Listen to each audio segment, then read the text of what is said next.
नाज़रीन, कोट गुलाम मोहम्मद भरिसां तेज़ रफ़्तार कार जो बीठल ट्रक के टक्कर, ज़ाल मुड़स फोत, 2 ॼणा सख़्त ज़ख़्मी। कराची खां कोट गुलाम मोहम्मद ईंदड़ कार जो कोट गुलाम मोहम्मद भरिसां हादसो थी पियो, जंहिंजे नतीजे में 2 ॼणा फोत जॾहिं त 2 सख़्त ज़ख़्मी थी पिया। कोट गुलाम मोहम्मद भरिसां मीरपुर ख़ासि मेन रोड ते कार जो रोड ते बीठल ट्रक खे पोयां खां टक्कर जे नतीजे में इरफान काइम खानी ऐं संदसि घरवारी नाज़माना थॾे ते ई फोत थी विया, जॾहिं त संदसि पुट 12 वरियनि जो हमाद पुट इरफान कार ड्राइवर अब्दुल्ला सख़्त ज़ख़्मी थी पिया, जिन खे पहिरियां तालका इस्पताल मुंतक़िल कयो वियो, जिते हालत ॻणती जोगी हुअण सबबि खेनि हैदराबाद रेफर कयो वियो।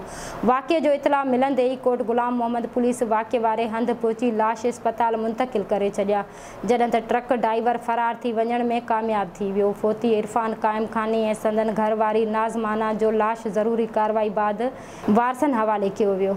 लाश घर पहुचण ते संदन घर में कोहराम मची वियो।